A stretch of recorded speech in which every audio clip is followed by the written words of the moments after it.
بسم الله الرحمن الرحيم. الحمد لله رب العالمين وهو ولي الصالحين والصلاة والسلام على أشرف المرسلين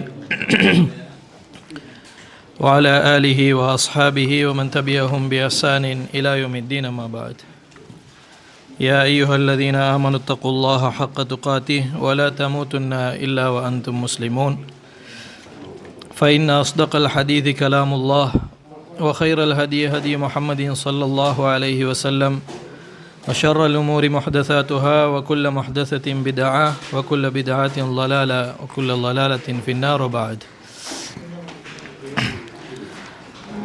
எல்லாம் வல்ல அல்லாஹு ஜல்லஷானஹு தஆலாவை போற்றி புகழ்ந்தவனாக உங்கள் அனைவர் மீதும் அல்லாஹுடைய சாந்தியும் சமாதானமும் என்றென்றும் உண்டாகட்டுமாக.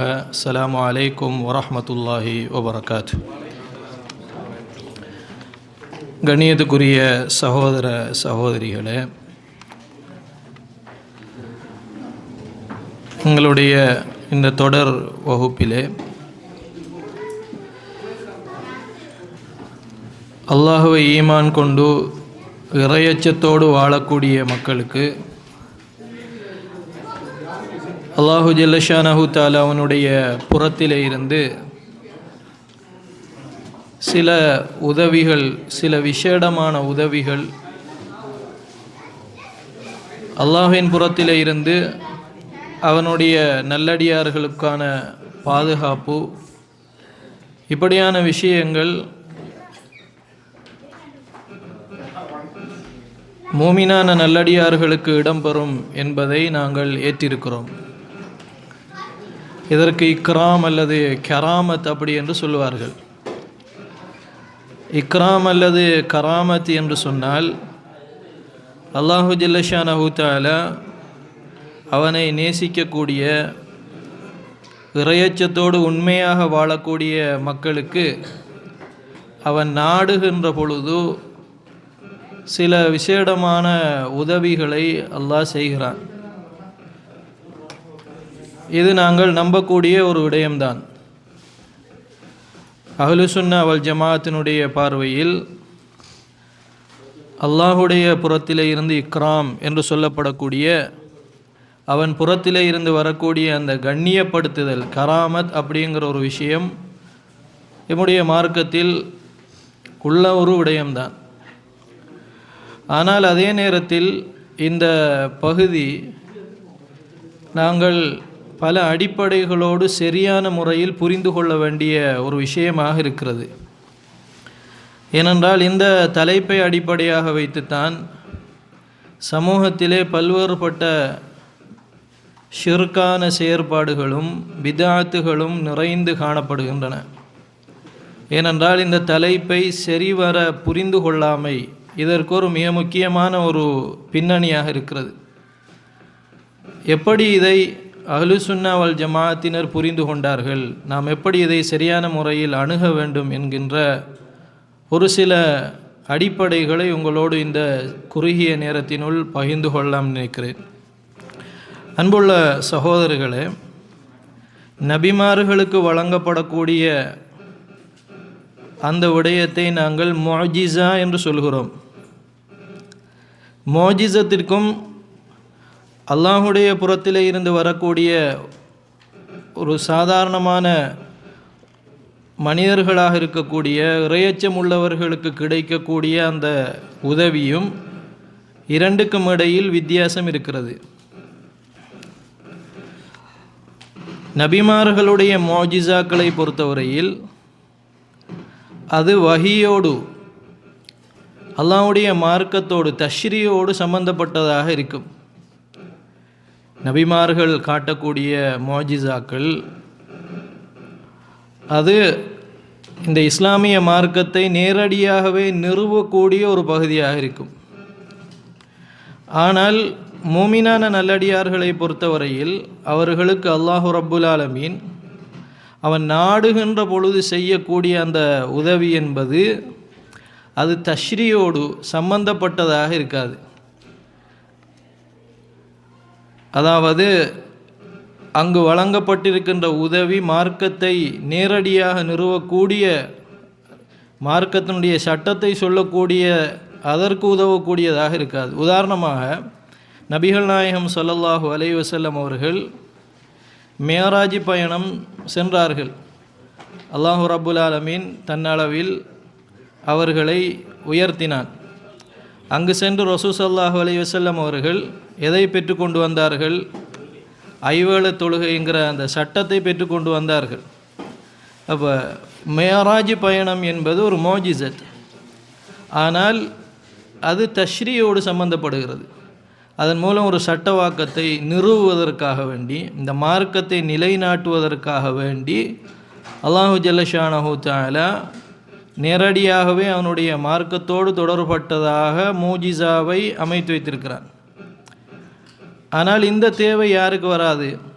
7 வானங்கள் வரை உயர்த்தி கொண்டு போய் ஒரு மூமினாக இருக்கக்கூடிய ஒரு மனிதனை கொண்டு போகக்கூடிய ஒரு தேவை வராது. ஏன் வராது? அதைத்தான் அல்லாஹு ரப்புல் ஆலமீன் நபிமார்களின் மூலம் சட்டவாக்கத்திற்காக வேண்டி அந்த மூஜிசாவின் நிலை நிறுத்தி காட்டினான். அதே நேரத்தில் ஒரு சாதாரண மனிதனுக்கு இப்படியான ஒரு விடயத்தை இறைவன் என்ன செய்ய மாட்டான்? வழங்க மாட்டான்.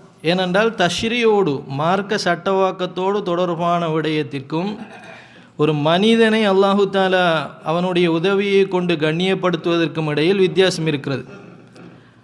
உதாரணமாக அல் குர்ஆனை பொறுத்தவரையில் அல் குர்ஆன் என்பது என்ன? அது ஒரு முஅஜிசத். இந்த முஅஜிசத் நபிமார்களுக்கு வழங்கப்பட்டது. நபிகள் நாயகம் ஸல்லல்லாஹு அலைஹி வஸல்லம் அவர்களுக்கு வழங்கப்பட்டது.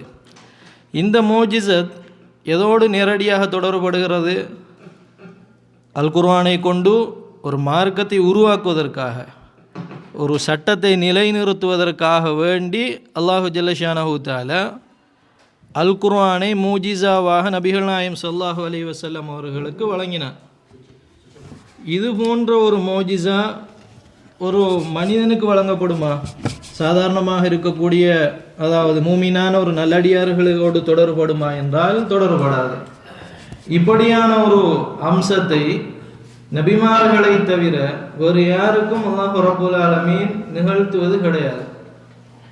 அப்போ அன்புள்ள சகோதரர்களே, நாங்கள் முதலாவது புரிந்து கொள்ள வேண்டிய விடயம், அல்லாஹ் ஒரு மூமினை கௌரவப்படுத்துவதற்கும் நபிமார்களுக்கு மோஜிசாவை கொடுத்து அனுப்புவதற்கும் இடையில் உள்ள வித்தியாசம் என்னவென்று கேட்டால், நபிமார்களுக்கு வழங்கப்படுகின்ற மோஜிசா என்பது நேரடியாகவே எதனோடு தொடர்படும் என்றால் தஷ்ரீர், மார்க்க சட்டவாக்கம், ஒரு மார்க்க சட்டத்தை உருவாக்கி மக்களை நல்வழிப்படுத்துவதற்காக வேண்டி நேரடியாகவே அதை கொடுப்பதற்காக வேண்டி வல்ல ரப்புல் ஆலமீன் நபிமார்களுக்கு மோஜிசாவை வழங்குவான்.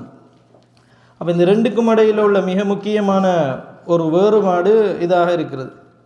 இரண்டாவது என்னவென்று கேட்டால் சகோதரர்களே, நபிமார்களுக்கு கொடுக்கப்பட்டிருக்கக்கூடிய மோஜிசாக்களில் அதனுடைய வீரியமும் பலமும் அதிகம். ஏனென்றால் அவர்கள் பிற்காலத்தில் நடக்கக்கூடிய விஷயங்களையும் என்ன செய்வார்கள்? அறிவிப்பார்கள். எதிர்காலத்தில் மறுமையினால் நிகழ்கின்ற பொழுது பலவிதமான நிகழ்வுகளெல்லாம் நடக்கும். இப்படி நபிகள் நாயகம் ஸல்லல்லாஹு அலைஹி வஸல்லம் அவர்கள் அஷ்ராத்து ஸாஅ, இறுதி நாளுடைய அடையாளங்கள் என்கின்ற அடிப்படையில் நமக்கு சொல்லியிருக்கிறார்கள். இந்த மாதிரியான ஒரு செல்வாக்கை, இந்த மாதிரியான ஒரு ஆற்றலை கராமத் அப்படிங்கிற ஒரு அடிப்படையில் ஒரு மனிதனுக்கு, ஒரு மூமினான நல்லடியார்களுக்கு வழங்கப்படுமா என்றால் நிச்சயமாக வழங்கப்பட மாட்டாது. என்றால் அல் இஹ்பாரு பிமா ஃபில் முஸ்தக்பல், எதிர்காலத்தில் நடக்கக்கூடிய விஷயங்களை சொல்லக்கூடிய மாதிரியான வீரியம் நிறைந்த விஷயங்களை அல்லாஹு ஜல்ல ஷானஹு தஆலா யாருக்கு வழங்குவான் என்றால் அது நபிமார்களோடு மாத்திரம்தான் அதை என்ன செய்து கொள்வான்? நிறுத்தி கொள்வான். இந்த மாதிரியான ஒரு ஆற்றல் யாருக்கு வழங்கப்படுவதில்லை? மனிதர்களாக இருக்க, அதாவது ஈமான் கொண்டிருக்கக்கூடியவர்களுக்கு என்ன செய்யப்படுவதில்லை? வழங்கப்படுவதில்லை. அப்போ மோஜிசாக்கும் ஒரு மனிதர் கௌரவப்படுத்தப்படுகின்றதுக்கும் இடையில் உள்ள பாரிய வித்தியாசத்தை நாங்கள் இதன் மூலம் என்ன செய்து கொள்ளலாம்? அறிந்து கொள்ளலாம் சகோதரர்களை. அதே மாதிரி நாங்கள் புரிந்து கொள்ள வேண்டிய ஒரு விஷயம், இப்போ நபிமார்களுடைய அந்த மோஜிசா என்பது அடிப்படையானது. அல்லாஹு ஜல்ல ஷானஹு தஆலா ஒரு மனிதனை நேசித்து விட்டால் சில நேரம் அவருக்கு ஒரு உதவியை நினையாபுரத்தில் இருந்து செய்தால் அந்த உதவி என்பது மார்க்கத்திற்கு அப்பால் பட்டது கிடையாது. அதாவது நபிகள் நாயகம் ஸல்லல்லாஹு அலைஹி வஸல்லம் அவர்களை அவர் பின்பற்றுகிறார், அல் குர்ஆனையும் சுன்னாவையும் தெளிவாக அவர் பின்பற்றுகிறார், முழு வாழ்க்கையிலும் குர்ஆன் சுன்னாவோடு அவர் வாழுகிறார், அல்லாஹ்வை நேசிக்கிறார் என்கிற அடிப்படையில் அல்லாஹ் சில உதவிகளை செய்தால் அந்த உதவிகளின் மூலம் அந்த மனிதர் தனியாக வேறுபட மாட்டார். அதாவது நபிகள் நாயகம் ஸல்லல்லாஹு அலைஹி வஸல்லம் அவர்களை பின்துயர்ந்ததால் தான் அந்த உதவி கிடைத்திருக்கிறதே ஒழிய அவருக்கென்று பிரத்யேகமாக என்ன செய்யப்பட்டதில்லை, அந்த உதவி இறைவன் புறத்திலே இருந்து வழங்கப்பட்டதில்லை.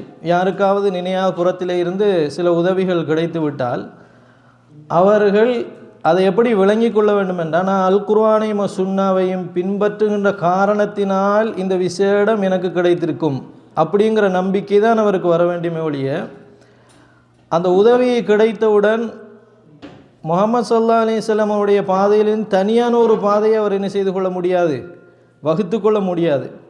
அப்போ அல்லாஹ்வுடைய எந்த ஒரு இக்ராம் கண்ணியமும் ஒரு மனிதனுக்கு கிடைத்தாலும் அது ரசூல் ஸல்லல்லாஹு அலைஹி வஸல்லம் அவர்களுக்கு பின்னால் சென்ற காரணத்தினால் கிடைக்குமே ஒழிய அதிலிருந்து வேறுபட்டதாக வரமாட்டாது. இது மிக முக்கியமான ஒரு விஷயமாக இருக்கிற சகோதரர்களே.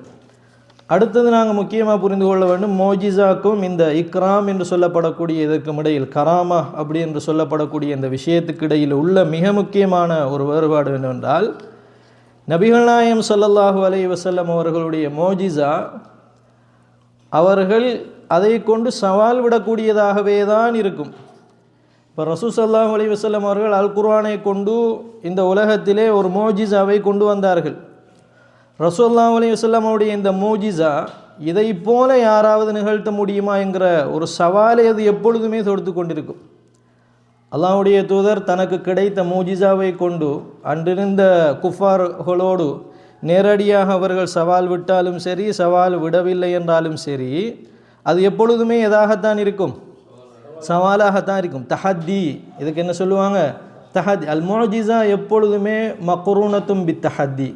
மோஜிசா என்பது எப்பொழுதுமே இதை மாதிரி ஒன்றை உங்களால் நிகழ்த்த முடியுமா அப்படிங்கிற ஒரு சவாலை அது என்ன செய்து கொண்டே தான் இருக்கும். அப்போ மோஜிசாவையும் சவால் விடுவதையும் என்ன செய்ய முடியாது, ஒரு காலமும் பிரிக்க முடியாது. இப்போ ஒவ்வொரு ஆயத்தையும் நபிகள் நாயகம் ஸல்லல்லாஹு அலைஹி வஸல்லம் அவர்கள் சொல்லி காட்டி காட்டி சவால் விட்டார்களா? விடவில்லை. அல்ஹம்துலில்லாஹி ரப்பில் ஆலமீன் என்று சொல்லி காட்டி சவால் விட்டார்களா? விடவில்லை. அப்படி சொல்லி காட்டாவிட்டாலும் அது சவால் தான். இப்போ பொதுவாக அல் குர்ஆனிலே வந்திருக்கிறது, இது போன்ற ஒரு சூறாவை உங்களுக்கு கொண்டு வர முடியுமா, இது போன்ற மாதிரியான வசனங்களை உங்களுக்கு கொண்டு வர முடியுமா, பொதுவாக வந்திருக்கிறது. அதே மாதிரி ரசூல் ஸல்லல்லாஹு அலைஹி வஸல்லம் அவருக்கு கொடுக்கப்பட்ட ஒவ்வொரு மோஜிசாவுக்கும் ரசூலுல்லாஹ் சவால் விட்டதாக வராவிட்டாலும் தெளிவாக புரிந்து கொள்ள வேண்டும், ரசூலுல்லாஹுக்கு கொடுக்கப்பட்ட எல்லா மோஜிசத்துகளுமே இது மாதிரியான ஒன்றை உங்களால் செய்ய முடியுமா என்கிற சவாலை அது என்ன செய்து கொண்டே தான் இருக்கும், தொடர்ச்சியாக கொடுத்து கொண்டே தான் இருக்கும். அப்போ மோஜிசாவையும் தஹத்தியையும் ஒரு காலம் என்ன செய்ய முடியாது, பிரிக்க முடியாது. ஆனால் அதே நேரத்தில் ஒரு மூமினான நல்லடியாருக்கு அல்லாஹு தாலா சில உதவிகளை செய்யலாம். அது மார்க்கத்துக்கு உதவக்கூடியதாக இருக்கலாம். மார்க்கத்திற்கு உதவக்கூடிய வகையில் ஒரு இக்கட்டான சூழ்நிலையில், ஒரு கடுமையான சூழ்நிலையில், பாதுகாப்பு தேவைப்படுகிற ஒரு சூழ்நிலையில் மூமினான நல்லடியார்களுடைய கடுமையான சோதனைக்கு மத்தியில் அவர்களுக்கு சில உதவிகளை அல்லாஹு ஜல்லஷானஹு தஆலா செய்தால் அது மார்க்கத்துக்கு உதவலாம். ஆனால் அன்புள்ள சகோதரர்களை, மூஜிசாவை பொறுத்தவரையில் அது எப்பொழுதுமே எதாகத்தான் இருக்கும், சவாலாகத்தான் இருக்கும். இதுக்கு நாங்கள் என்ன சொல்கிறது, அரபில் தஹத்தி. இதை நாங்கள் தெளிவாக அன்புள்ள சகோதரர்களை புரிந்து கொள்ள வேண்டும். அதே மாதிரி நாங்கள் இங்கு புரிந்து கொள்ள வேண்டிய ஒரு விஷயம் என்னவென்று கேட்டால், அதாவது ஒரு மூமினான ஒரு நல்லடியாருக்கு ஒரு உதவி கிடைத்து விட்டது என்று வைத்துக் கொள்ளுங்கள். இந்த உதவியின் மூலம் தான் ஒரு வித்தியாசமான ஒரு மனிதராக அவர் என்ன செய்யக்கூடாது, தன்னை நினைத்து கொள்ளக்கூடாது. சில நேரம் நமக்கு வர உதவி நமக்கே வழங்காமல் இருக்கும். சில கஷ்டங்கள் அல்லாஹு ஜல்லஷானஹு தஆலா சில உதவிகளை நினையாபுரத்திலே இருந்து இக்ராமாக கண்ணியப்படுத்துகிற விதத்தில் அல்லாஹ் சில உதவிகளை நமக்கு செய்திருப்பான். அது நமக்கு சில நேரம் விளங்கி இருக்கும், சில நேரம் உணர்ந்து கொள்ளக்கூடியதாகவும் இருக்கும். எப்படியோ உதவிகள் அப்படிங்கிற ஒரு விஷயம் வந்த உடனே நம்ம என்ன நினைத்து விடக்கூடாது, நம்ம ஒரு சாலிகான நல்லடியான், எங்களுக்கு ஒரு அசாத்தியமான ஒரு விஷயம் நடந்து விட்டது என்று நாங்கள் என்ன பண்ணிக்கொள்ளக்கூடாது, எங்களை நாங்கள் ஸ்டேட்மெண்ட் கொடுக்கக்கூடியவர்கள் வரக்கூடாது. ஆனால் அதே நேரத்தில் நபிகள் நாயகம் ஸல்லல்லாஹு அலைஹி வஸல்லம் அவங்க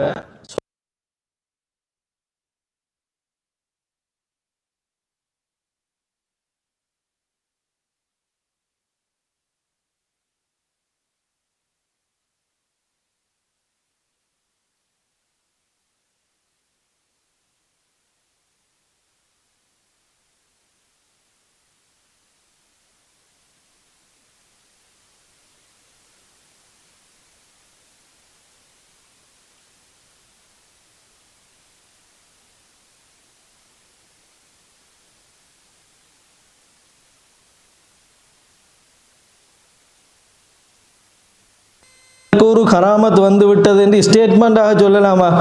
எனக்கு ஒரு உதவி அல்லாஹு ஜல்லஷானஹு தஆலா செய்து விட்டான், இது அல்லாஹ்வுடைய உதவி தான், அல்லாஹ் என்னை கண்ணியப்படுத்தி விட்டான் என்று நான் வாய் வார்த்தையாக அதற்கு என்று ஒரு டிக்ளரேஷனை கொடுக்கலாமா? கொடுக்க முடியாது. அது மூஜிசாவுக்கும் ஒரு மனிதனுக்கு அல்லாஹு ஜல்லஷானஹு தஆலா உதவுவதற்கும் இடையிலே உள்ள பாரிய ஒரு வித்தியாசமாக இருக்கிற சகோதரர்களே. அதே நேரத்தில் நாங்கள் போன வகுப்பில் சொன்ன ஒரு விஷயம்தான், எந்த உதவி நமக்கு கிடைத்தாலும் அது முழுக்க முழுக்க அல்லாஹ்வுடைய குதிரத்தால் கிடைக்கிறதுங்கிற ஒரு நம்பிக்கை என்ற ஒரு விஷயத்தை சொன்னோம். அப்படித்தானே அஸ்பாபுகள் என்ற ஒரு பாடம், கடைசி பாடம் நாங்கள் செய்தோம். அதில் அல்லாஹ் ரப்புல் ஆலமீன் நிகழ்த்துகிற எல்லாம் அந்த மனிதர்களுக்கு கொடுக்கக்கூடிய அந்த உதவிகள் எல்லாமே யாரின் மூலம் நடக்கிறது? பி குத்ரத்தில்லாஹி வ ஹவுலிஹி. அந்த எண்ணம் என்ன செய்து விடக்கூடாது? உதவிகள் வருகின்ற பொழுது நம்மளோட மனசில் இருந்து வேறுபட்டு விடக்கூடாது. இது மிக முக்கியமான ஒரு விஷயமாக இருக்கிற சகோதரர்களே. அதே மாதிரி பாருங்கள், குறிப்பிட்ட ஒரு சாராருக்குத்தான் உதவி இக்ராம் என்றும் இல்லை. இப்போ நாங்கள் சமூகத்தில் பார்த்தோம் என்றால் யாராவது ஒரு அவுலியாவுடைய பேரை சொல்லி இவருக்கு இந்த மாதிரி உதவி கிடைத்தது அப்படின்னு சொல்லுவாங்க. இந்த மாதிரி கராமத்துன்ற வார்த்தையை தான் கூட பாவிப்பார்கள். இப்படியான கராமத்துகள் நிகழ்ந்திருக்கிறது அப்படின்னு சொல்லுவாங்க. அப்போ இந்த இறைவனுடைய உதவி, அந்த கண்ணியப்படுத்துதல் என்கிறத குறிப்பிட்ட ஒரு சிலருக்கு மட்டுமே இன்றைக்கு சமுதாயம் சுருக்கி விட்டது. அதாவது யாரை அவர்கள் கண்ணியப்படுத்துகிறார்களோ தகதீஸ் பண்ணுகிறார்களோ அவர்களுக்கே உரியது என்ற மாதிரி கொண்டு வந்து அதுக்கென்று சில ஆடைகளோடு இருக்கக்கூடியவர்கள் அல்லது சில தலப்பாகையோடு இருக்கக்கூடியவர்கள் அல்லது சில இடங்களில் வித்தியாசப்படுத்தி சில அதாவது நபர்களோடு மட்டும் தொடர்படக்கூடிய புனிதப்படுத்தக்கூடிய சில மனிதர்களோடு மட்டுமே அதை சுருக்கிவிட்டார்கள். இறைவனுடைய உதவி அப்படிங்கிற விஷயத்தை சுருக்கிவிட்டார்கள். ஆனால் அன்புள்ள சகோதரர்களை, இறைவனுடைய உதவி என்பது குறிப்பிட்ட ஒரு சாராரோடு மட்டும் என்ன செய்யாது? சுருங்கி விடாது. சாதாரணமாக இருக்கக்கூடிய ஒரு மனிதனுக்கு கூட இறைவனுடைய உதவி வரலாமா இல்லையா? வரலாம். உங்களுக்கு கூட இறைவனுடைய உதவி சாத்தியமா இல்லையா? அலா இன்ன அவுலியா அல்லாஹி, அவுலியாக்கள் என்பவர்கள் யார்? அவங்களுக்கு எந்த பயமும் இருக்காது, கவலை இருக்காது. அல்லதீன ஆமனு வகானு யத்தகுன், ஈமான் கொண்டவர்கள், இறையச்சம் உள்ளவர்கள். அப்போ அந்த ஈமானு இறையச்சம் என்பதுதான் நிபந்தனை. இந்த ரெண்டு நிபந்தனையும் இருந்துவிட்டால் அந்த ரெண்டு நிபந்தனைகளை கொண்டு அல்லாஹு ரப்புல் ஆலமீன் யாருக்கும் கருணை காட்ட தகுதியானவன்.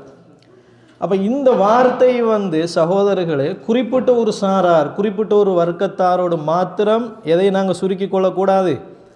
இந்த இறைவனுடைய உதவி இக்ராம் அப்படிங்கிறதை சுருக்கி கொள்ளக்கூடாது. இதை நாங்கள் தெளிவாக என்ன செய்து கொள்ள வேண்டும், விளங்கிக் கொள்ள வேண்டும். இன்னும் ஒரு சில விஷயங்களை சொல்லிவிட்டு நான் அடுத்த தகவலுக்கு போகிறேன். அன்புள்ள சகோதரர்களே, யாருக்காவது இறைவனுடைய உதவி கிடைத்தது அப்படி என்று சமூகத்தில் சொல்லப்படுகிறது என்று சொன்னால், உதாரணமாக லா யக்தலில் இஸ்மா, அது எதற்கு ஆதாரம் கிடையாது? இஸ்மத்துக்கு ஆதாரம் கிடையாது. இஸ்மத் என்று சொன்னால் என்ன? இஸ்மத், ஒரு இறைவனுடைய உதவி ஒரு ஆள் கிடைத்து விட்டது என்று வைத்துக்கொள்வோம். அது எதற்கு ஆதாரம் இல்லை? இஸ்மத் என்னால் என்ன? பாவத்தில் இருந்து விடுபட்டு விட்டார் என்பதற்கு ஆதாரம் இல்லை. இறையச்சம் இருக்குது, ஈமான் இருக்குது. ஆனால் இஸ்ம மாசூம் என்கிறது யார்? யாரோடு மட்டும் தொடர்படும்? இஸ்மத்துங்கிறது ரசூலுல்லாஹ் நபிமார்களோடு மாத்திரம் தொடர்படக்கூடியது. அப்போ இக்ராமுக்கும் இஸ்மத்துக்கும் இடையில் என்ன கிடையாது? எந்த தொடர்பும் கிடையாது. இது தெளிவாக நாங்கள் விளங்கிக் கொள்ள வேண்டும். அடுத்ததான ஒரு மிக முக்கியமான விஷயம், ஒருவரை அல்லாஹ் ரப்புல் ஆலமீன் கண்ணியப்படுத்தி விட்டால் அவர் இன்னொருவருடைய சிறந்தவர் என்ற அர்த்தமும் கிடையாது. உதாரணமாக இவருக்கு ஒரு கண்ணியத்தை அல்லாஹ் கொடுத்து விட்டான் என்றால் அவருக்கு அந்த கண்ணியம் கிடைத்து விட்டது என்பதனால் லா யதஃபல்லலு அலல் ஆஹர், இன்னொருவரை விட அவர் சிறப்பானவர் என்ற அர்த்தம் கிடையாது. அந்த கண்ணியம் கிடைக்காதவர், வாழ்க்கையில் அப்படியான ஒரு கண்ணியத்தை வெளிப்படையாக உணராதவர் கிடைத்தவரை விட யாராக இருக்க முடியும்? சிறந்தவராக இருக்க முடியும்.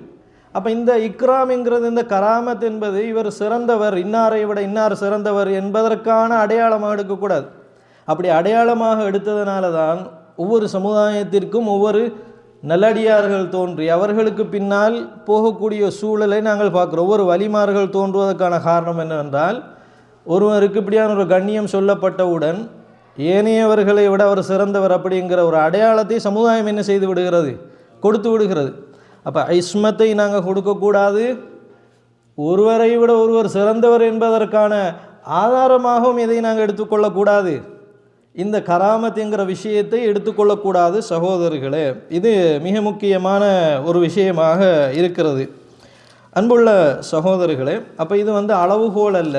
இறைவனுடைய உதவி யாருக்கும் என்ன செய்யலாம்? ஈமான் உள்ளவர்கள் யாருக்குமே இறைவனுடைய உதவி வரலாம். இதை வைத்து நாங்கள் மனிதர்களை எடை போடுவதற்கான அளவுகோலாக எடுத்துக்கொள்ளக்கூடாது.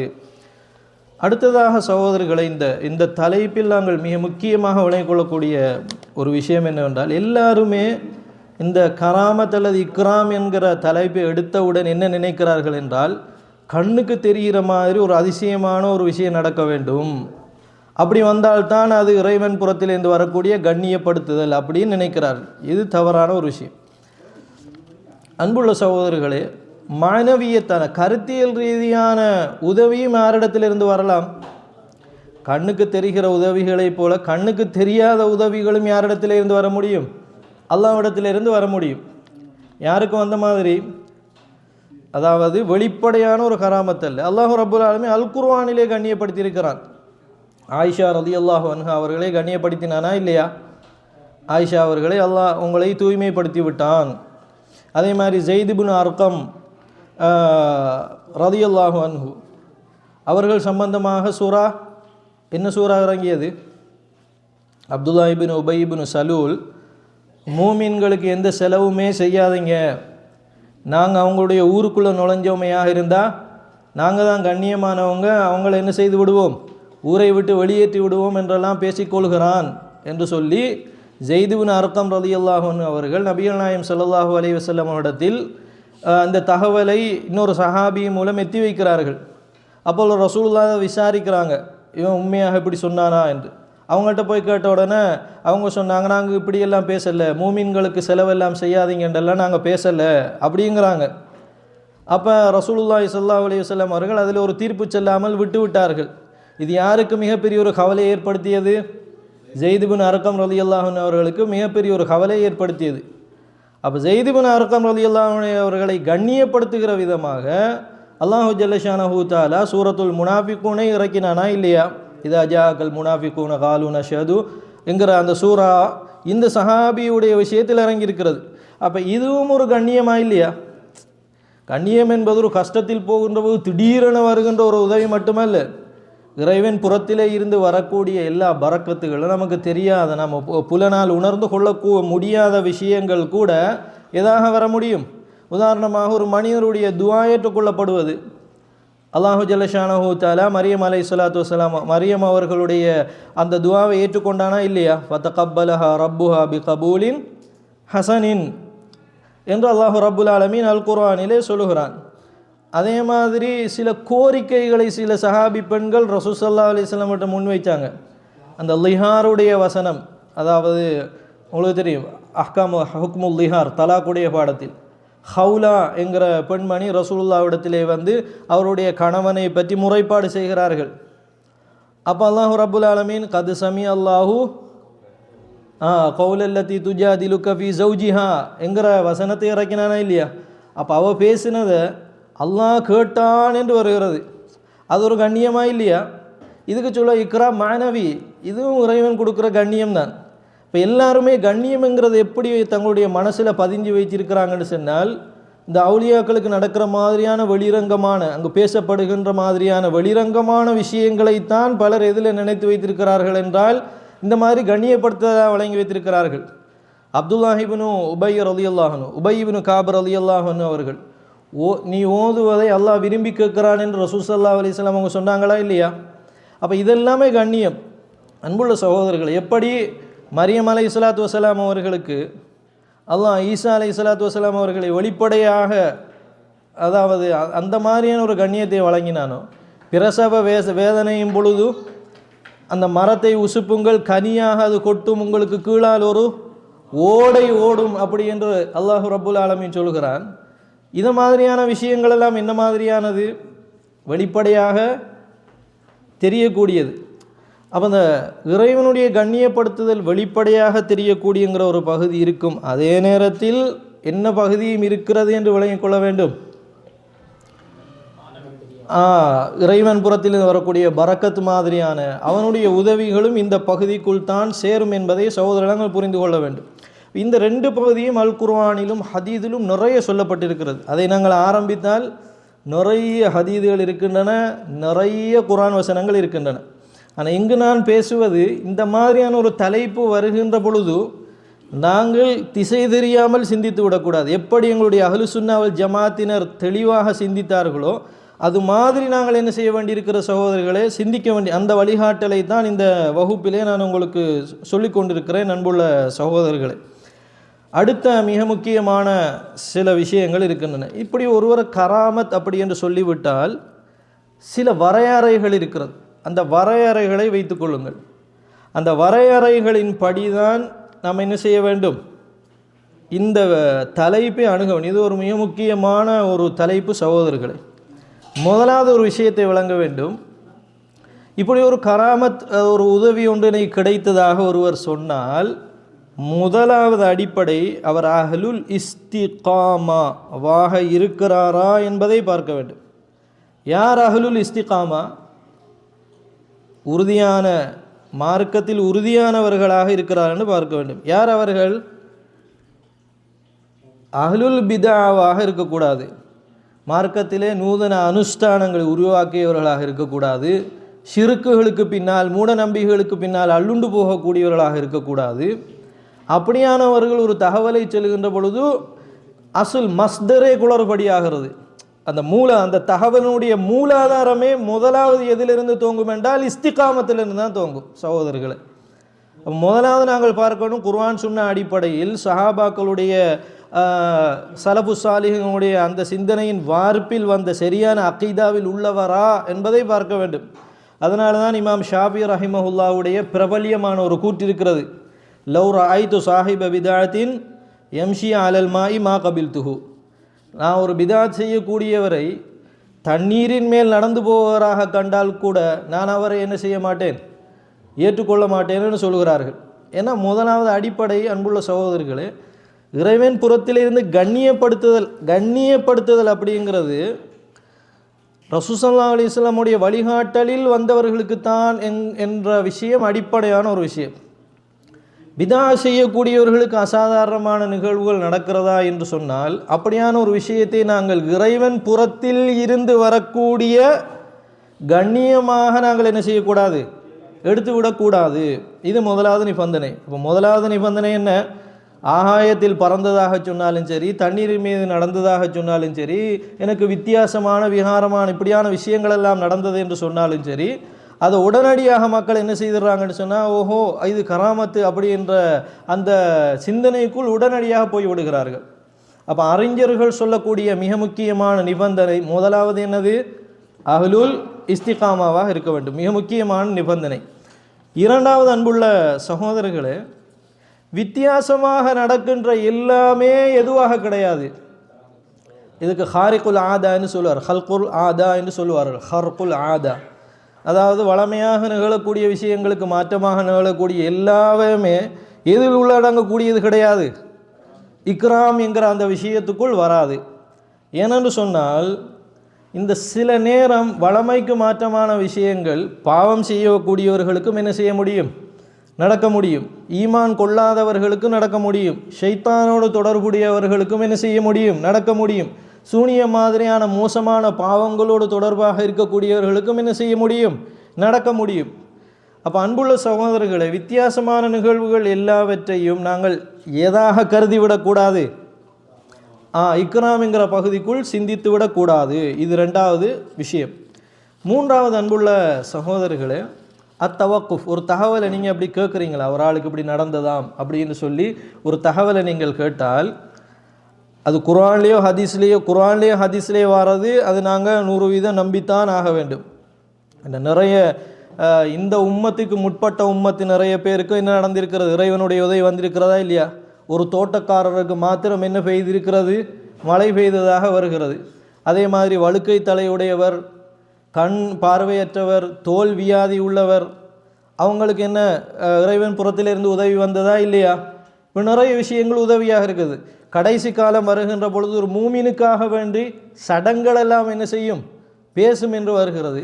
அதே மாதிரி மொழி தெரியாதவர்கள் கூட தஜ்ஜாலை காணுகின்ற பொழுது இவன் தான் தஜ்ஜால் என்று அவனுடைய அந்த காஃபாரா என்கிற அந்த வாசகத்தை புரிந்து கொள்வார்கள் என்று வருகிறது. அதே மாதிரி நபிகள் நாயகம் ஸல்லல்லாஹு அலைஹி வஸல்லம் காலத்திலேயே நிறைய விஷயங்கள் நடந்திருக்கின்றன. அது ஒரு நீண்ட விஷயம், நிறைய ஹதீதுகள் உண்டு.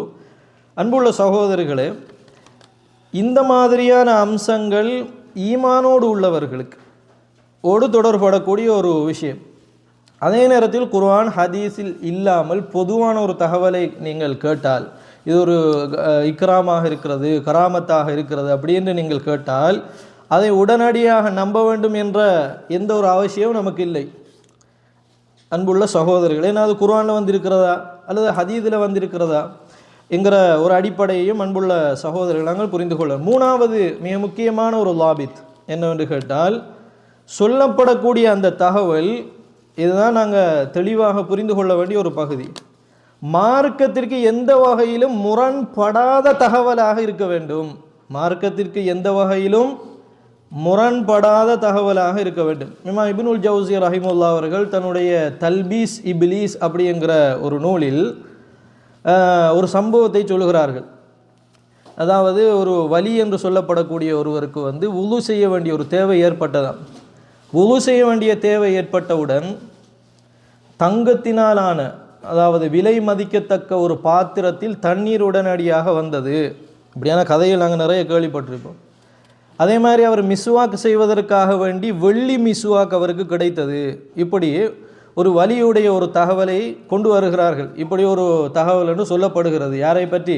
ஒரு வலி என்று கருதப்படக்கூடிய ஒருவருடைய தகவல் சொல்லப்படுகிறது. இதுக்கு சொல்கிறார், இது தெளிவான பிழையான ஒரு தகவல். எந்த அடிப்படையில்? மார்க்கத்துக்கு எப்படி முரண்படுகிறது?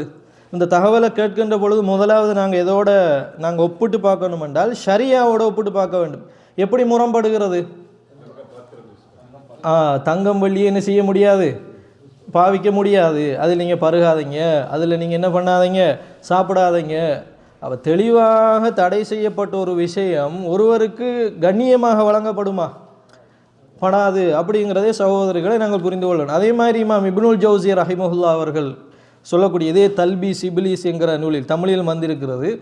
இந்த நூலில் ஒருவரிடத்திலே போய் சொல்லப்பட்டது, வஹுவ யத்தவல்ல சாலிஹீன், ஒரு குர்ஆன் வசனத்தை ஓதி காட்டி, அல்லாஹு ஜல்லஷானஹு தஆலா சாலிஹான நல்லடியார்களை என்ன பண்ணிக்கொள்வான், பாதுகாப்பான். வஹுவ யத்தவல்லஸ் சாலிஹீன் அப்படின்னு சொன்ன உடனே அவர் போய் என்ன செய்தாராம், இறைவனுடைய பாதுகாப்பை நான் உறுதிப்படுத்த போகிறேன். அவர் சாலிஹான மனிதராக கருதி கொண்டு ஒரு உயர்ந்த இடத்திலே இருந்து கீழே குதித்து விட்டாராம். இந்த குதிக்கின்ற நேரத்தில் அவர் கீழே விழவில்லை அப்படிங்கிற ஒரு தகவல் இதை கொண்டு வருகிறார்கள் இமாம் இப்னுல் ஜௌஸி ரஹிமஹுல்லாஹ் அவர்கள். இது சரியா? இப்படியான ஒரு தகவல் ஒரு கராமத் மாதிரி உங்களுக்கு சொல்லப்பட்டால் முதலாவது எதனோடு நீங்கள் ஒப்பிட்டு பார்க்க வேண்டும்? சரி. இது எப்படி ஷரியாவுக்கு முரண்படுகிறது? தற்கொலைக்கு என்ன செய்கிறது? முரண்படுகிறது. அடுத்தது, இறைவனுடைய உதவியை இப்படி பாய்ந்து எனக்கு கிடைக்கும் என்று அவர் நினைச்சு கொண்டு பாய்கிறதே முதல் தவறு. அந்த சிந்தனையே முதல் தவறா இல்லையா? தவறு. அப்போ நிறைய கிஸ்ஸாக்களை நீங்கள் எடுத்து பார்த்தீங்கன்னு சொன்னால் நீங்கள் அணுகுவதற்கான அதனுடைய பிழைகளை, அதனுடைய வடுக்களை நீங்கள் கண்டுபிடிப்பதற்கு மிக முக்கியமான ஒரு அளவுகோல் எது என்று கேட்டால் சகோதரர்களே, ஷரியாவோடு உடன்படுகிறதா இல்லையா, இது மிக முக்கியமான ஒரு விஷயமாக இருக்கிறது. அதனால தான் ஒரு அறிஞர் சொல்லுகிறார், ஒரு நல்லடியாருக்கு ஒரு இடத்தில் இன்றைக்கு சொல்லுவார்கள், இன்னடியார் மரணித்து விட்டார், நான் ஈராக்குக்கு போனேன், அங்கே போனேன், இங்கே போனேன், போகின்ற பொழுது அந்த அடியாருக்கு ஒரு கபர் இருந்ததை கண்டேன் அப்படின்னு சொல்லுகிறார். அவருக்கு யார் கட்டினு தெரியாது, ஆனால் அவருக்கு என்ன இருந்தது? கபர் இருந்தது என்று சொல்லுகிறார். இது ஒரு கௌரவமா? ஏனெனில் அல்லாஹ் ரப்புல் ஆலமீன் எந்த ஒரு நல்ல அடியானையும் அவன் தடுத்த ஒரு விஷயத்தை கொண்டு என்ன செய்ய மாட்டான், கௌரவப்படுத்த மாட்டான். அப்போ நிறைய கிஸ்ஸாக்களை நீங்கள் இன்றைக்கு சமூகத்தில் வலைதளங்களில் சொல்லப்படுகிற கிஸ்ஸாக்கள் எல்லாத்தையும் நீங்கள் நிறைய 199 விதமானவைகளை நீங்கள் எடுத்து பார்த்தீர்கள்னு சொன்னால் முஹாலிஃபத்துன் லிஷரியா, ஷரியாவோடு ஏதோ ஒரு வகையில் மோதக்கூடியதாக இருக்கும். இதையும் நாங்கள் புரிந்து கொள்ள வேண்டும். இது நீண்ட உதாரணங்கள் எல்லாம் சொல்லலாம், ஆனால் உங்களுக்கு புரிந்து கொள்வதற்காக வேண்டி இதை சொல்கிறேன் சகோதரர்களே. அதே மாதிரி மிக முக்கியமான அடுத்த நிபந்தனை, ஒரு கிஸ்ஸா ஒன்று சொல்லப்படுகிறதா, சனதை பார்க்க வேண்டும். சனது என்று சொன்னால் என்ன? அறிவிப்பாளர் தொடர் வரிசை. அறிவிப்பாளர் தொடர் வரிசையை நாங்கள் பார்க்க வேண்டும்.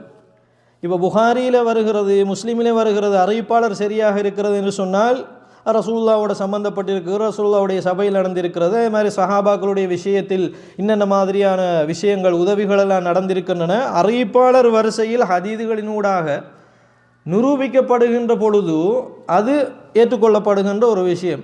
ஏன்னா அதுக்கு என்ன இருக்கிறது? அறிவிப்பாளர் வரிசை இருக்கிறது. ஆனால் அதே நேரத்தில் அறிவிப்பாளர் வரிசை பொய்யாக இருந்தால், பலவீனமாக இருந்தால், அல்லது அறிவிப்பாளர் வரிசைகளையே இல்லாமல் இருந்தால், இன்றைய மொஹீதீன் அப்துல் காதிர் ரஹிமுல்லா அவர்களுடைய பெயரில் சொல்லப்படுகின்ற அதிகமான கிஸ்ஸாக்களுக்கு சனது இருக்கிறதா, அறிவிப்பாளர் வரிசை இருக்கிறதா? அங்கு சொல்லப்பட்டதாக சொல்லப்படுகிறது. ஒரு கதையாக ஒரு புத்தகத்தில் என்ன செய்யப்பட்டிருக்கிறது, எழுதப்பட்டிருக்கிறதை ஒழிய அதற்கென்று அறிவிப்பாளர் வரிசைகள் உண்டா சகோதரர்களே? அறிவிப்பாளர் வரிசை கிடையாது. நீங்கள் பாருங்கள், உன்னிப்பாக ஹதீதுகளை நீங்கள் அவதானித்து பார்த்தீர்கள் என்றால் சமூகத்தோடு தொடர்படக்கூடிய பிரபல்யமான மோஜிசாக்கள் பல சஹாபாக்கள் வாயிலாக அறிவிக்கப்பட்டிருக்கிறது. உதாரணமாக பாருங்கள் அன்புள்ள சகோதரர்களே, அதாவது சந்திரனை ரசூலுல்லாஹி அலைஹி வஸல்லம் அவங்க என்ன செய்தார்கள்? இன்ஷிகாக்குல் கமர் என்று சொல்லுகிறோம். இப்போ சந்திரன் பிளந்தால் அது மக்கள் மத்தியில் ஒரு பிரபல்யமான ஒரு விஷயமாக இருக்க வேண்டுமா இல்லையா? இந்த ஹதீதை நாங்கள் தேடி பார்த்தோமையாக இருந்தால் இப்னு மசூத் ரலியல்லாஹு அன்ஹு வாயிலாக அறிவிக்கப்படுகிறது, இப்னு அப்பாஸ் ரலியல்லாஹு அன்ஹு வாயிலாக அடிக்கப்படுகிறது, அனஸ் இப்னு மாலிக் ரலியல்லாஹு அன்ஹு அவர்கள் வாயிலாக அறிவிக்கப்படுகிறது, இப்னு உமர் ரலியல்லாஹு அன்ஹு அவருடைய மூலமாக அறிவிக்கப்படுகிறது, ஜுபைர் இப்னு முத்தைம், ஹுதைஃபா ரலியல்லாஹு அன்ஹு, அலி ரலியல்லாஹு அன்ஹு, இப்படி பல சஹாபாக்கள் வாயிலாக வருகிறது. அப்போ நாங்கள் சாதாரணமான ஒரு விஷயமாக இதை வழங்கிக் கொள்ளக்கூடாது. இந்த கராமத்துங்கிற விஷயத்தை எல்லாம் நம்ம நினச்சிட்டு சொன்னால் அதெல்லாம் எடுபடும் அப்படிங்கிற ஒரு எண்ணத்தை நாங்கள் என்ன செய்து விட வேண்டும், விட்டுவிட. ஆனால் சமூகத்தில் இந்த மாதிரி நடப்பதை நாங்கள் அன்புள்ள சகோதரர்களை பார்க்கிறோம். இது ஒரு அடிப்படை. அப்போ முக்கியமான விஷயம் என்ன? சனது என்பது மிக முக்கியமான ஒரு விஷயம். பலர் வாயிலாக அது கடத்தப்பட்டு பலர் மூலமாக நிரூபிக்கப்பட்டு ஷரியாவுக்கு முரண் இல்லாத வகையில் இருக்கின்ற பொழுது அதை எங்களால் கன்சிடர் பண்ண முடியுமே ஒழிய, மிக முக்கியமான விஷயம் இது அறிவிப்பாளர் வரிசை என்பது மிக முக்கியமான ஒரு விஷயம். அடுத்த சகோதரர்கள், ஏதாவது கிஸ்ஸாக்கள் உங்களுக்கு சொல்லப்பட்டால் ரசூலுல்லாஹ்வுடைய சீராவோடு நீங்கள் அதை கம்பேர் பண்ணி பார்க்க வேண்டும். ஏதாவது ஒரு கிஸ்ஸா உங்களுக்கு சொல்லப்படுகிறதா, முதலாக நீங்கள் செய்ய வேண்டிய விஷயம் என்னவென்று கேட்டால் நபிகள் நாயகம் ஸல்லல்லாஹு அலைஹி வஸல்லம் சீராவோடு நாங்கள் அதை என்ன செய்யணும், சம்பந்தப்படுத்தி பார்க்க வேண்டும். எதெல்லாம் ரசூல் ஸல்லல்லாஹு அலைஹி வஸல்லம் அவர்களுக்கு வாய்ப்பு உள்ளதாக இருந்தும் நடைபெறவில்லையோ அந்த மாதிரியான ஒரு விஷயம் இன்னொருவருக்கு நடந்ததாக வந்தால் அதை நாங்கள் என்ன செய்யக்கூடாது, நம்பக்கூடாது.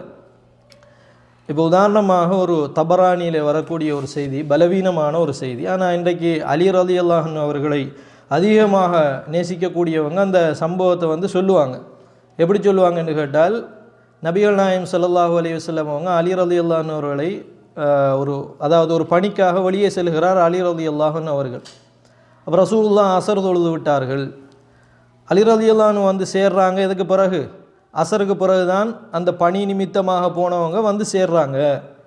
சேர்ந்த உடனே நபிகள் நாயகம் ஸல்லல்லாஹு அலைஹி வஸல்லம் அவர்களுக்கு கடுமையான ஒரு தூக்கம் ஏற்பட்டு விட்டதாம். அப்பொழுது அலி ரலியல்லாஹு அன்ஹுவை அழைத்து உட்காருங்கள் என்று சொல்லி தன்னுடைய தலையை அலி ரலியல்லாஹு அன்ஹுடைய மடியின் மீது வைத்து ரசூலுல்லாஹ் தூங்கினார்கள். அப்போ ரசூலுல்லாஹ்வுடைய தூக்கத்தை என்ன பண்ணுவதா, கலைப்பதா என்கின்ற அந்த உணர்வில் தன்னுடைய காலை அசைக்காமல் அப்படியே அலி ரலியல்லாஹு அன்ஹு அவர்கள் என்ன செய்து விட்டார்களாம், அப்படியே இருந்து விட்டார்களாம். எந்த நேரம் ஆகிவிட்டது, மகரிபுடைய நேரம் ஆகிவிட்டது. மகரிபுடைய நேரத்துக்கு பிறகுதான் யார் கண்முழிக்கிறார்கள், ரசூலுல்லாஹ் கண்முழிப்பதாக அந்த செய்தியில் வருகிறது.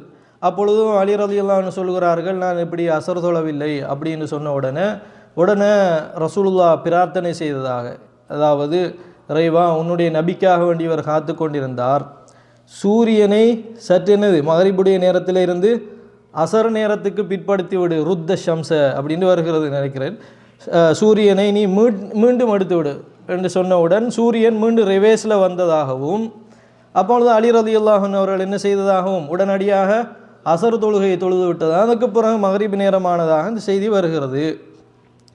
இப்போ இப்படியான ஒரு கிஸ்ஸா அலி ரலியல்லாஹு அன்ஹு அவர்களை நேசிக்கக்கூடியவர் சொல்லுவார்கள்.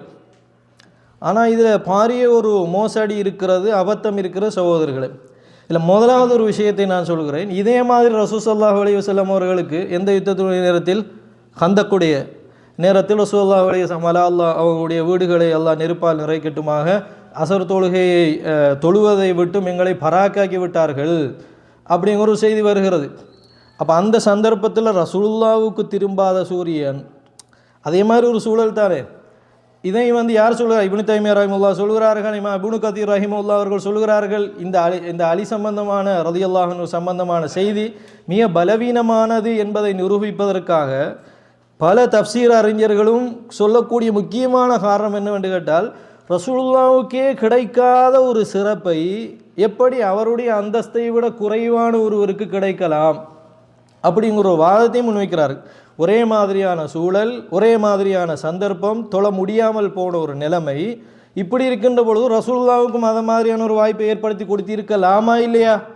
ஏற்படுத்தி கொடுக்க வாய்ப்பு இருந்தும் இறைவன் அதை செய்யாமல் இந்த மாதிரியான அதாவது அதை விட குறைந்த தரத்தில் உள்ள ஒரு நபித்தோழருக்கு வருமா அப்படிங்கிற விஷயத்தை அவர்கள் கேட்பதை நாங்கள் பார்க்கலாம். இந்த செய்தி கூட மௌதுவான ஒரு செய்தியாக இருக்கிறது. இதை அறிஞர்கள் எடுத்து சொல்வதனால் உங்களுக்கு நான் இதை உதாரணமாக சொன்னேன் சகோதரர்களே.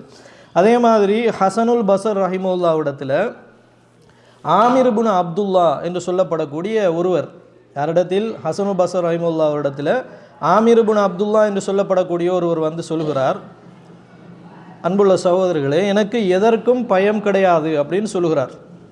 எந்த அளவுக்கு பயம் கிடையாது என்றால், என்னுடைய வாயினுள் ஈட்டியை வைத்து குத்தினால் கூட நான் என்ன செய்ய மாட்டேன், பயப்பட மாட்டேன் என்று சொல்கிறார். சொன்னவுடன் ஹசனுல் பஸர் ரஹிமஹுல்லாஹ் அவர்கள் ஒரு அழகான விஷயத்தை சொல்கிறார்கள். என்ன விஷயத்தை சொல்கிறார்கள்? இது எப்படி சாத்தியம்?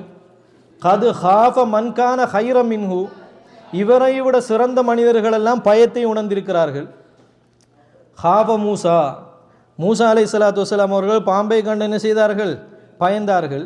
அப்போ ஒரு மனிதர் சொல்கிறார், எனக்கு எதற்குமே பயம் கிடையாது என்று சொன்னால், அவரை விட சிறந்தவர்கள் பயப்படாமல் இருந்திருக்க வேண்டும். இது மிக முக்கியமான ஒரு அளவுகோலாக சொல்ல. எதெல்லாம் நபிமார்களுக்கு சாத்தியம் இல்லையோ, நபிமார்களுக்கு வாய்ப்புள்ளதாக இருந்து நடைபெறவில்லையோ, அந்த மாதிரியான விஷயங்கள் இந்த மாதிரியான கிஸ்ஸாக்களில் வந்தால் அதை என்ன செய்து கூடாது சகோதரர்களே, நாங்கள் ஏற்றுக்கொள்ளக்கூடாது. அதில் ஒரு மிக முக்கியமான ஒரு விஷயம்தான் நபிமார்களுக்கே ஆகாத விஷயம், நபிமார்களுக்கு நடக்காத விஷயம்ங்கிறது ஒரு பகுதி. இன்னொரு பகுதி இருக்கிறது, மாலா யஜூசுலில் அன்பியா, யாருக்கே கூடாது, நபிமார்களுக்கே ஆகாது அப்படியான என்கிற மாதிரியான விஷயம் கிஸ்ஸாக்களில் வந்தால் உடனடியாக தட்டிவிட வேண்டும். அன்புள்ள சகோதரர்கள், எந்த மாதிரியான விஷயம்? குன் ஃபயகுன், இது யாரால் முடியும்? அல்லாஹ் மட்டும். நிறைய நீங்க வலிமார்களுடைய கதைகளை பாருங்க.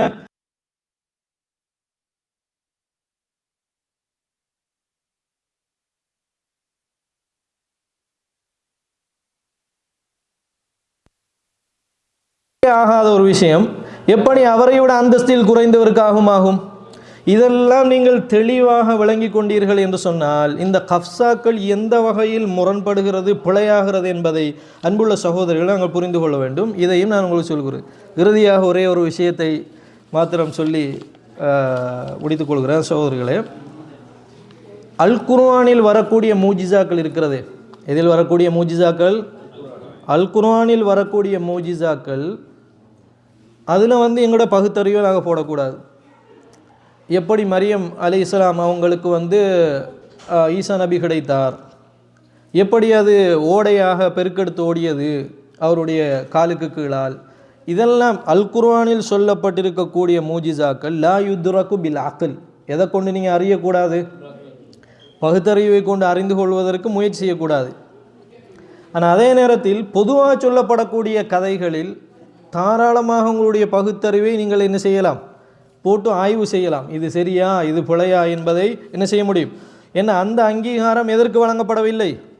நீங்கள் அல் குர்ஆனிலும் இதே மாதிரி பெட்டனில் சிந்திக்க போனீங்கன்னா குர்ஆன் வசனத்தை என்ன பண்ண பார்ப்பீங்க, மாற்று விளக்கம் கொடுக்க பார்ப்பீங்க. அல்லது குர்ஆன் வசனத்தில் சொல்லப்பட்டிருக்கக்கூடிய மூஜிசாவை வெளிப்படையாக மறக்காவிட்டாலும் உள்ளத்தால் கூட நீங்கள் மறுக்கிற ஒரு நிலைமைக்கு என்ன செஞ்சிருவீங்க, வந்துடுவீங்க. அதனால் அல் குர்ஆனிலும் ஹதீஸிலும் சொல்லப்பட்ட மூஜிசாக்களை எந்த வகையிலும் ஆய்வுக்கு என்ன செய்யக்கூடாது, ஆய்வுக்கோ அல்லது இதை இப்படி விளக்கம் சொல்லலாமா, தாவீல் பண்ணலாமா, திறனாய்வு செய்யலாமா, இந்த பகுதி எதுக்குள்ளே வராது. இந்த கதவு அல் குர்ஆன் ஹதீஸுடைய பகுதியில் இழுத்து மூடப்பட்டு விட்டது. இதை தெளிவாக அன்புள்ள சகோதரர்கள் நாங்கள் புரிந்து கொள்ள வேண்டும். அதே நேரத்தில் அவுலியாக்கள் சம்பந்தமாக இப்படி வரக்கூடிய கதைகளை நீங்கள் சிந்திக்கலாம். உதாரணமாக ஒரு செய்தியை ஒரு அறிஞர் தட்டுகிறார். ஒரு நாளுடைய இரவில் 63,000 தடவை அல் குர்ஆன் ஓதியதாக ஒரு செய்தி வருகிறது. இது சாத்தியமா? நல்லடியார்களுக்கு இது சாத்தியம் என்று சொன்னாலும் ஏற்றுக்கொள்ள முடியாது. ஏனெனில் அவர்கள் லா என் ஹத்வானில் பஷரியா, அவங்களுக்கு இறைவன் உதவி செய்தாலும் மனிதம் என்கிற நிலைமையிலேருந்து ஒரு காலம் என்ன செய்ய மாட்டாங்க. அவங்களுக்கு ஓடுற ஹவஸ் தான் நம்மளுக்கும் ஓடுகிறது, அவர்களுக்கு ஓடுகிற மினிஸ் தான் நம்மளுக்கும் ஓடுகிறது. அப்போ அப்படி இருக்கின்ற பொழுது ஒரு நாள் இரவில் 65,000 சொச்சம் அல் குர்ஆனை ஓதி முடிக்க முடியுமா என்றால் சாத்தியமில்லை.